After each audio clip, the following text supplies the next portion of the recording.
하나님께서 우리에게 주신 하나님의 말씀 데살로니가전서 2장 13절로 20절 말씀. 데살로니가전서 2장 13절로 20절 말씀. 제가 가진 성경으로는 신약 성경 330쪽입니다.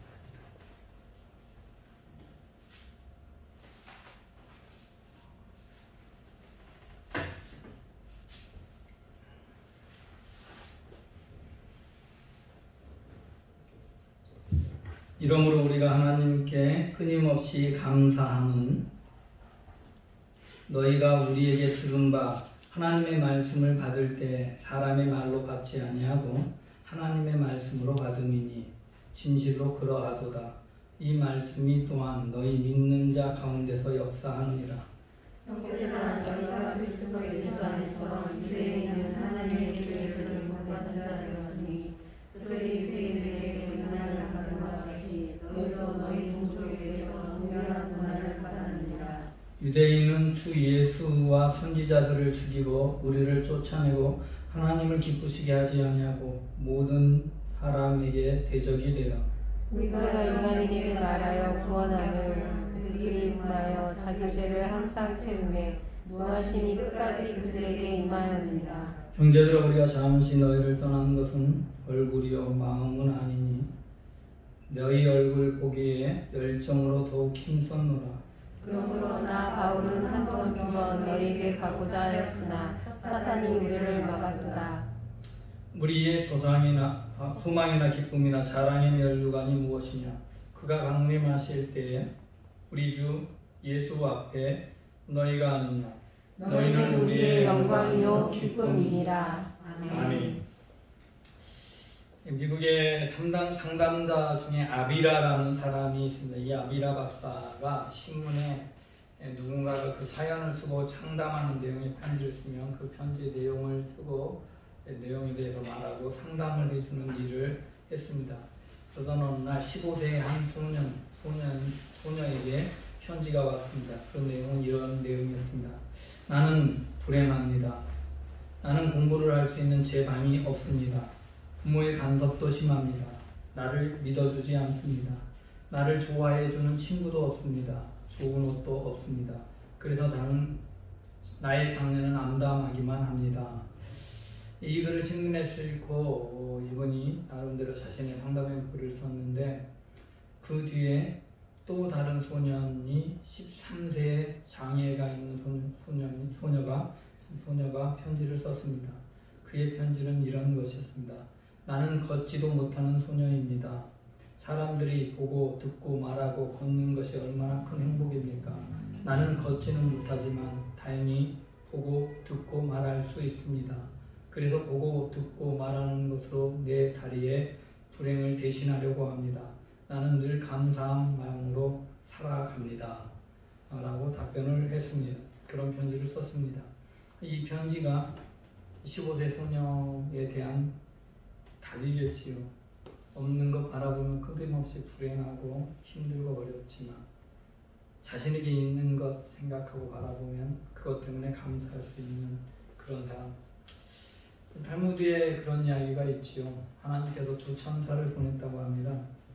그래서 한 천사에게는 이 사람들의 소원을 이 바구니에 담아오고 다른 한 천사에게는 사람들의 감사를 바구니에 돌아오라고 했습니다. 그렇게 해서 보냈더니 한 천사가 금방 돌아왔습니다. 이 천사는 사람들의 소원을 담아오는 천사였습니다. 금세 바구니가 가득해서 돌아왔어요. 그런데 한 천사는 기다려도 오지 않습니다. 한참 시간이 지나서 며칠이 지나서 돌아왔는데 이 천사가 낙담한 표정을 가지고 빈 바구니를 가지고 왔습니다. 이 감사를 찾으려고 했는데 감사가 없어요. 우리 신앙인들은요, 이 땅에 살아갈 때 내가 무엇을 가지고 있어서 감사하는 게 아닙니다. 사람의 욕망이나 사람의 마음이라는 것은요, 언제나 높은 곳 바라보기 시작하잖아요. 아무리 채워도 끝이 없습니다. 가장 높은 지위에 올라가잖아요. 그 다음부터는 그 지위를 연장하기 위해서 애쓰느라 역시 감사가 없고, 그 지위에 있다 보니까 사람들이 자기를 미워하고 싫어하기 때문에 감사가 없습니다. 많이 가지고 있다고 감사하지 않아요. 그런 모습 때문에 그런 이야기를 합니다. 그럼 오늘 본문은 이렇게 시작됩니다. 이러므로 우리가 하나님께 끊임없이 감사함이라고 시작이 합니다. 우리가 하나님께 감사함이라고 말하지 않고 우리가 하나님께 끊임없이 감사함이라고 시작을 합니다. 끊임없이 감사한데 도대체 바울은 무엇 때문에 감사하는 걸까요?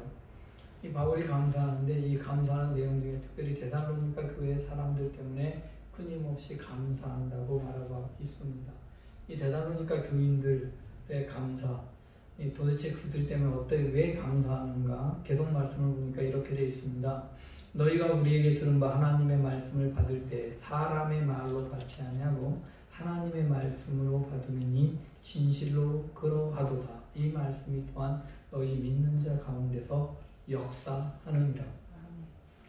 하나님의 말씀을 받을 때 사람의 말로 받지 않고 하나님의 말씀으로 받았다. 말씀을 전하는 일은 사도 바울이에요.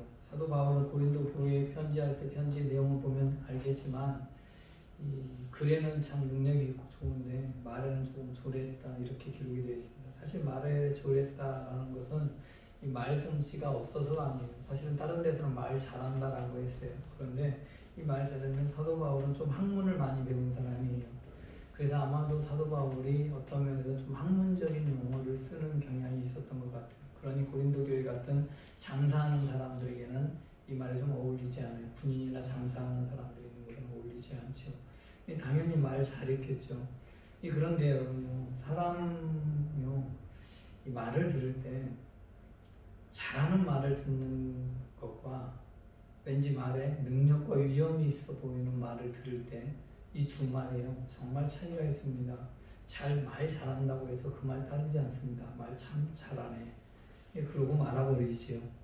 그런데 그 말을 따르는 것은 말에 본의와 능력이 있다고 느껴질 때 따르는 거예요. 사람의 말에도요, 사람의 말에도 어떤 사람은 조금 능력 있게 느껴지는 게 있습니다. 하지만 그 말씀을 하나님의 말씀으로 받아들이고 하나님의 음성으로 듣는다고 하면 그에게는 놀라운 능력이 나타나는 거예요. 말씀을 받을 때 하나님의 말씀으로 받으니까 이 말씀이 또한 믿는 사람들에게는 역사하는 거예요. 말씀이 무조건 역사하는 게 아니에요. 말씀은 운동력이 있어 사후에 날선 어떤 고음보다도 예리하여 혼과 영과 및 관절과 골수를 찔러째고 또 우리의 마음과 생각을 감찰한다고 히브리서 4장 12절을 말씀하시는데 그 말씀이 실제로 그렇게 되기 위해서는 말씀을 받아들이는 사람이 그 말씀을 하나님의 말씀으로 받아들여야 하는 거예요. 어떤 말씀이든 말씀을 하나님의 말씀으로 받아들이고 그렇게 하면 그것이 능력 있게 역사하는 거예요. 그럼 그 무디의 일화 중에서 제가 이게 실화인지 누가 어느 교회인지 찾아보려고 아무리 찾아봐도 없어요. 근데 설교자들이 끊임없이 말하는 일화라서 여러분 일단 말씀을 드립니다. 이 무디의 교회에요. 이런 교인이 있었다고 합니다. 무디의 교인 중에서 양조장을 하는 교인이 있을 때 양조장을 처음 개업을 하는 거예요. 그러니까 술을 만드는 공장을 개업을 하고 담임 목사님에게 와서 좀 개업 예배 때 축복 기도를 좀 해달라고 그렇게 부탁을 했다고 합니다. 이 무디라는 사람이요, 많이 배운 사람이 아니거든요. 원래 초등학교 졸업으로 주일학교 교사하다가 목회자가 됐고 그렇게 된 사람이에요. 이 무디의 장점은 언제나 복음을 직설적으로 말하고 선포하고 당당하게 말하는 사람. 그 양조장에 가가지고 개업 예배를 드리고 나서 기도를 하는데 이 축복 기도를 하길 기도했는데 당연히 기도했는데 가서 기도를 하는데 이렇게 무디가 기도하는 겁니다. 하나님, 이 양조장이 빨리 망하게 해주세요. 그래서 이 양조장이 이 사람을 해치고 상하게 하는 자리가 되지 말게 하시고 하나님께 영광 돌리는 자리가 되게 해주세요 라고 이렇게 기도를 했다고 합니다. 그런데 이 양조장을 개업한 이분에게 이 무디의 기도의 내용이 하나님의 음성으로 들렸습니다. 그래서 다 건설하고 시설을 다 하며 개업 예배를 드리고 난 그는 그 양조장을 부셔서 거기에다가 예배당을 지었다고 합니다. 그럼 이런 게 하나님의 말씀으로 받으면 그대로 역사가 일어나는 거죠. 오늘날 무슨 일이 미국에서 벌어지고 있는 줄 아십니까? 미국에서 한 해 동안 1000개 넘는 교회, 약 1500개의 교회 정도가 교회가 문을 닫고 있어요. 미국에서 무슨 일이 벌어지고 있느냐? 교회가 맥주집으로 바뀌고 있습니다. 교회가요, 지붕이 높아가지고 술을 마시면서 놀기에 너무 좋은 거예요. 천장이 고가 높아서. 예배당에 또 조명 시설이 다 돼 있어서 이 조명을 조금만 바꾸면 너무나 화려한 공간이 되는 거예요. 그렇게 밝혀가고 있어요. 밴쿠버에 가면 이 맥주로 유명한 곳이 있습니다. 맥주로 유명한 곳이 있는데 이 지역 이름이 무디타운입니다. 하필이면 여기 맥주를 만들어서 부자가 된 가문이 무디 가문이에요. 물론 다른 무디예요. 같은 무디 가문 사람이지만 물론 다르겠지만 한쪽에서는 북매를 하면서 한쪽에서는 양 조장을 하는 사람이었는데 무디가 말씀을 선포할 때까지 하나님의 말씀으로 받으니까 그 자리가 술 만드는 곳이 하나님의 말씀을 전하는 예배당이 되었는데 지금은 예배당이 술 하는 곳으로 바뀌어가고 있어요. 그런가 하면 미국의 LA에서는 이런 일도 있습니다. 캘리포니아 지역에 이런 일이 있습니다. 사람들이 술을 마시는 것, 맥주를 마시면서 교제하는 걸 좋아하니까 이 교회가요, 아예 교회를 알아서 맥주 샵을 열었어요. 그래가지고 평소에는 맥주를 팔고 주일에는 예배를 드리고 예배가 끝나면 맥주를 파티를 하고 그런 교회도 만들어졌습니다. 하나님의 말씀보단 교회가 세상 사람들을 즐겁게 하고 성공하는 게 무엇인가를 찾아보다 보니까 그런 엉뚱한 일이 벌어집니다. 그리고 맥주를 마시면서 하나님의 말씀을 서로 의문합니다. 우리들의 개념으로는 도대체 이해가 안 되고 상상할 수 없는데 미국 사람들한테는 뭐 그럴 수도 있다고 생각을 하는 거예요. 우리처럼 술을 엄격하게 금하는 교회가 금하지 않거든요. 우리처럼 알코올 중독자가 많지 않으니까. 사실 이건 독일에서부터 시작됐습니다. 독일은 맥주를 음료수로 생각을 하기 때문에 우리처럼 알코올 도수가 높지 않게 하니까요. 목회자들 맥주를 마시는 건 별로 문제가 되지 않습니다. 콜라 먹는 게 오히려 더 금합니다. 그러니까 그건 이제 문화의 차이인데 그것은 원래 맥주를 음료로 마시는 것이거든요.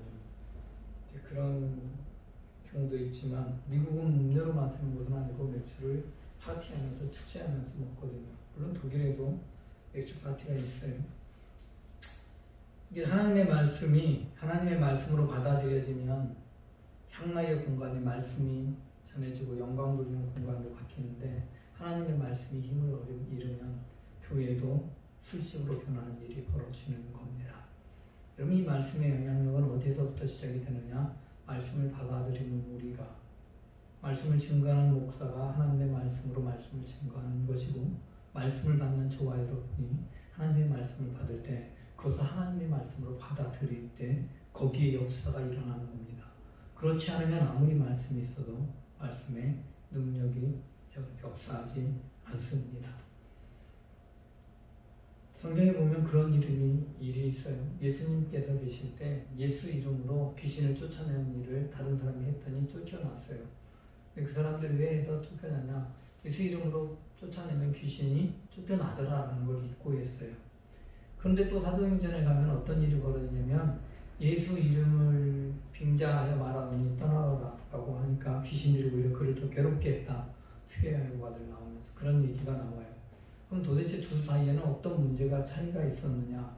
앞에는 예수님의 말씀을 능력이 그렇게 예수 이름에 권세가 있다고 믿고 했기 때문에 하나님의 말씀을 믿음으로 선포했기 때문에 예수님 만나지 못한 사람도 능력이 나타났던 반면에 뒤에는 보니까 막 그런다고 하니까 한번 어떻게 되는지 시험해서 하나님의 말씀을 사용했기 때문에 그런 일이 벌어지는 거예요. 말씀은요 하나님의 말씀으로 받아들일 때 역사하는 겁니다. 그리고 받아들이고 믿음으로 선포할 때 역사가 일어나는 것입니다.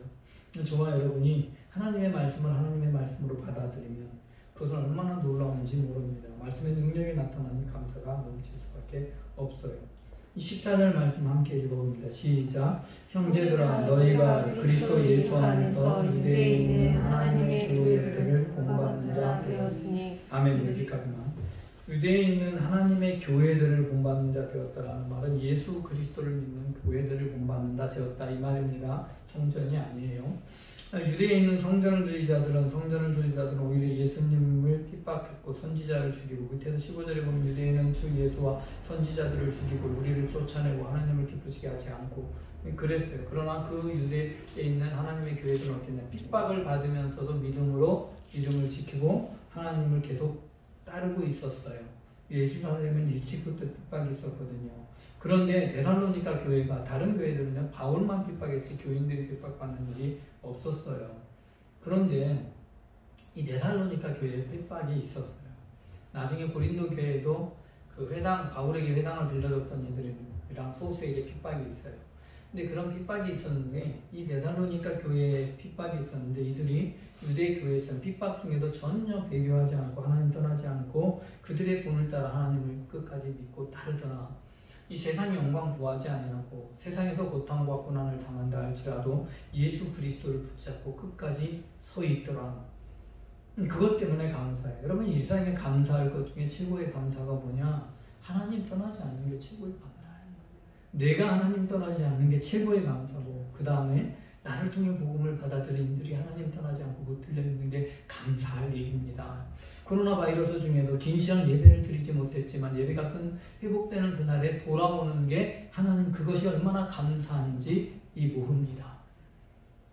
친구가 만나교회 다녀요. 만나교회 다니다가 그 예배가 한동안 인터넷으로만 드리다가 다시 모여서 예배를 딱 드리는데, 얼마 정도 다시 모였는가 하면 전체 교인의 40%가 조금 안 나왔대요. 그리고 예배를 닫고 있는 동안에 헌금 액수가 45%로 줄어들었대요. 전체 헌금 액수 45%. 그럼 근데 만나교회만 그러냐? 대형교회들이 태반이 그렇게 되어버렸습니다. 여러분, 그런데도 이렇게 이 시기가 끝나고 만약에 대부분의 성도들이 돌아온다면 그게 얼마나 감사한지 모릅니다. 성도들이 믿음을 저버리지 않고 그 상황에서 붙들려 있는 그 자체가 은혜고 감사한 일입니다.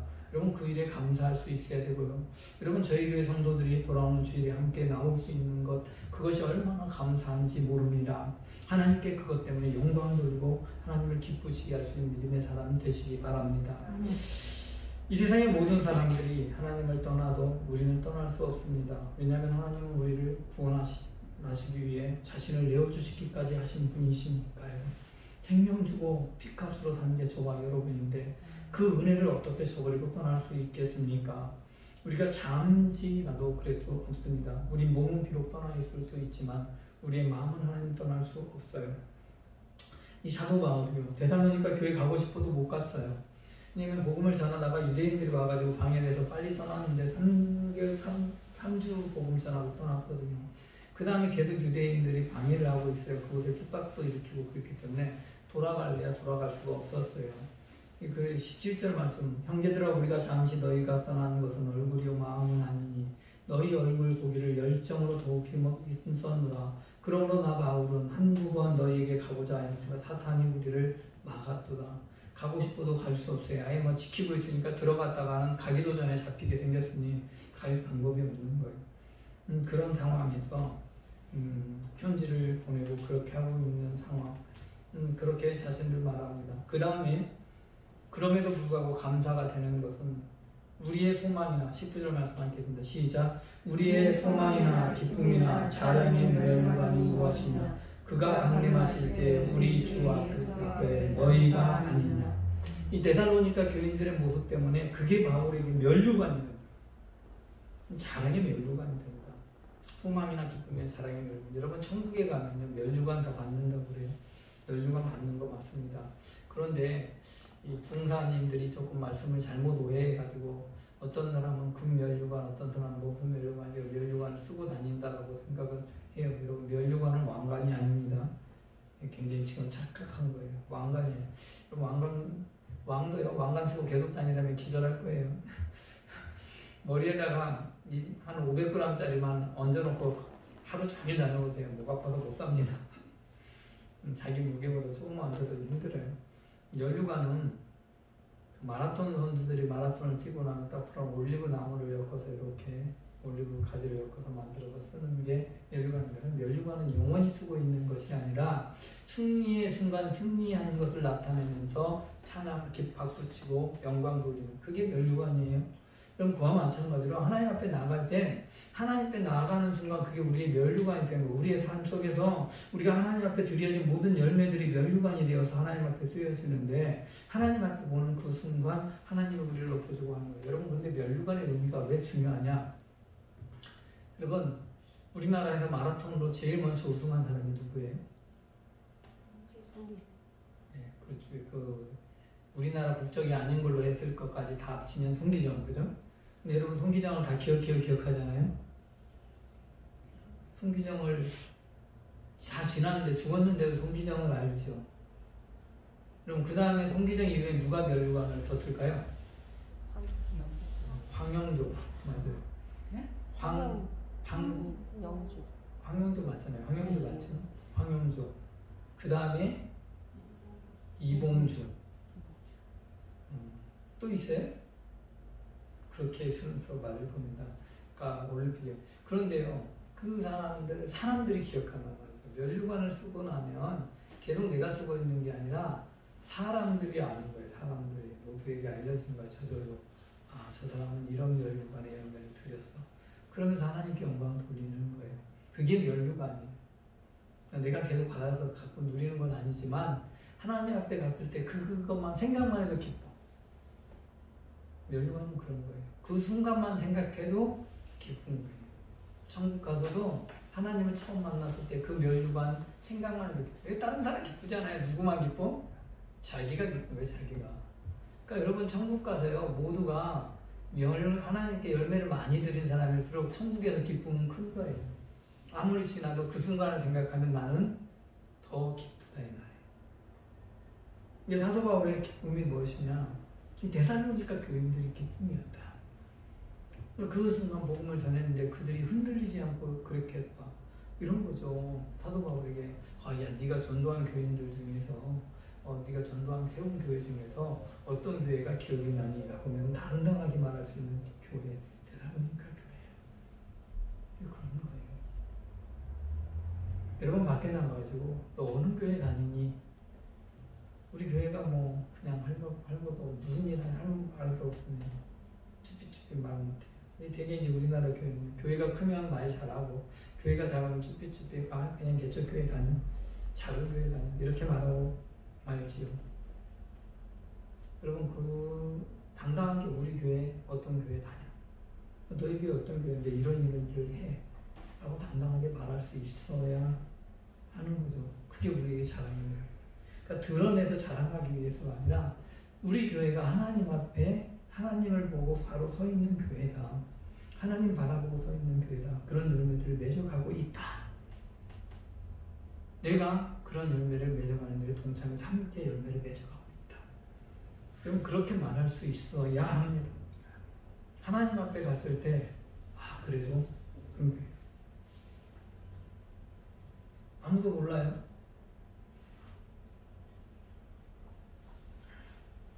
제 친구가 큰교회 목사님 이야기를 하면서 그 목사님이 엄청나게 많은 사람을 교회로 인도하게 했을 거야. 그런데 그 목사님 때문에 떠난 사람들은 또 얼마나 많은지 몰라. 그런 얘기를 해요. 그래서 사실은 어떤 면에서요, 목회자는 한 명도 그 목회자 때문에 시험 들은 사람, 교회를 떠난 사람이 없다면 그 정말 훌륭한 목회자입니다. 저도 장담 못하고 그것은 어느 누구든 한 영혼도 적어도 그 목회자 때문에 시험 들어서 떠나지 않았다고 한다면 그것처럼 훌륭한 거 없습니다. 왜냐하면 자기도 모르는 사이에 다른 영혼들이 세워지고 그 목회자를 통해서 교회 열매들이 맺어지고 그랬을 거예요. 제가 인도의 선교사 얘기를, 카나다 선교사 얘기를 여러분에게 드린 적이 있죠. 17년을 선교를 했는데 선교하고 보고하기를 자기는 실패하고 돌아왔다고 보고를 했어요. 근데 이분이 아이를 한 명 데리고 가서 인도에서 양자로 생겨가지고 들었어요. 이 아이가 이 선교사님에게 교육받고 인도로 갔어요. 이 아이에 의해서 전도를 하기 시작해서 그 지역이 전도가 됐는데 한 20년 후에 가니까 그 지역에 200개 교회가 세워져 있었어요. 이 아이가 다 세운 건 아니고 전도받은 사람들이 또 세우고 해서 200개 교회. 그 이전에요. 이 선교사님이 가서 복음을 뿌렸기 때문에 뒤늦게 열매가 맺어지는 거예요. 자기는 한 것도 안 한 것 같아요. 그러니까 몰라요. 이 땅에서 교회가 얼마나 많이 세워졌느냐는, 교인이 얼마나 많이 맺었느냐 아무도 몰라요. 언제 가야 아느냐? 하나님 앞에 갔을 때 하나님이 그 사람을 통해 어떤 열매를 거뒀는지는 하나님이 아시잖아요. 그러므로 저와 여러분은요, 교회를, 여러분 개인도 마찬가지예요. 목사든 여러분 성도든 여러분 자리에서 하나님 앞에 서는 순간 하나님께서 보시기에 자랑의 멸류관이 될 수 있도록 여러분의 삶을 통해서 열매를 맺어가야 합니다. 하나님이 여러분을 통해서 삶을 통해 열매를 맺기로 해요. 그래서 여러분이 하나님 앞에 딱 섰을 때, 또는 하나님 앞에 이 세상에 살아갈 때도 생각만 해도 우리의 영광이 되고 기쁨이 되는 일이 있어야 합니다. 저 여러분에게 생각만 해도 행복한 사건, 하나님 앞에서 일했을 때 너무 좋았어, 생각만 해도 행복한 사건이 있어야 하는 거예요. 잘은 모르겠어요. 저희 청교회 청년들이 함께 필리핀에 가서 선교를 하면서 여러 가지 했는데, 그때 어떤 열매가 맺어졌는지 우리는 모르는 속에 수많은 열매가 맺어졌을 겁니다. 우리가 직접 전도는 많이 했을지 못했을지 몰라요. 여러분 필리핀에 지금 서부 지역에 교회가 한 30개 정도 세워졌고 신학교가 만들어졌어요. 이제 건물이 정식으로 다른 교회와 세워서 다 세웠어요. 그런데 그 다른 교회들이 그렇게 헌신하게 된 결정적인 자극을 하게 된 게 뭐였냐면, 김정신 목사님이 그 산타로사 교회를 데려가면서, 왜냐면 처음으로 이제 반듯한 건물로 세워진 교회니까 데리고 가서 개척교회가 세웠다, 그렇게 하기 도전이 된 거예요. 필리핀 동부민도로 지금 가면 70개 교회 가까이가 세워졌어요. 근데 왜 그 70개 교회들이 세워지는데, 그 교회가 세워지도록 자극이 된 교회가 어떤 교회인가 하면은 광주에 있는 지하실에서 예배하는 개척교회였어요. 그 교회로 한 40명 모일 때 교회를 하나 예배당을 세웠어요. 근데 큰교회 목사님들이 그 얘기도 도전받아, 아니 개척교회도 이런 예배당을 세웠는데 해서 큰 예배당들을 짓기 시작하고 전도해요. 그러니까 어떤 열매를 맺어갈지 하나님은 여러분을 통해서 열매를 맺어간다는 사실을 잊지 마십시오. 여러분 뿌린 씨앗은 작은 것이지만 씨앗이 뿌려져서 자라면 큰 나무가 될 수 있어요. 그러므로 저와 여러분 이 땅을 살아가는 동안 내가 하나님 앞에 영광의 멸류관, 기쁨의 멸류관, 자랑의 멸류관을 얻기 위해서 순간순간의 삶을 소중히 여기십시오. 그리고 매 순간 하나님의 복음의 씨를 뿌려가는 일에 여러분의 삶을 드리시고, 여러분 때문에 복음이 가로막히지 않도록 여러분의 삶의 작은 순간에 관심을 가지고 조심하십시오. 그러면 하나님께서는 여러분을 통해 놀라운 열매를 맺으실 것입니다. 저와 여러분이 그 은혜를 누리는 하나님의 백성 되시기 바랍니다. 하나님 고맙고 감사합니다. 오늘 주님의 귀한 은혜로 우리와 함께 하시고 진리의 말씀으로 우리 모두를 붙들어 주셔서 우리가 하나님의 뜻, 하나님의 은혜 안에 온전히 서서 아버지께 영광 돌리는 삶을 살아가게 하옵소서. 주께서 예비하신 은총으로 우리 모두를 붙들어 주시고 한 영혼 한 영혼을 위해 진리의 말씀으로 채워주시길 소망하며, 우리가 삶의 자리에서 매 순간 하나님께서 주신 은혜를 돌아보며 감사하며, 또한 매 순간순간 하나님 앞에 드릴 수 있는 아름다운 감사와 자랑의 멸류관들을 가질 수 있도록 최선을 다해 살아가고 아름다운 열매들을 맺어가는 하나님의 백성 되게 하여 주옵소서. 주께서 함께 하신 미사 우리 구주 예수 그리스도 이름으로 기도드리옵나이다. 아멘.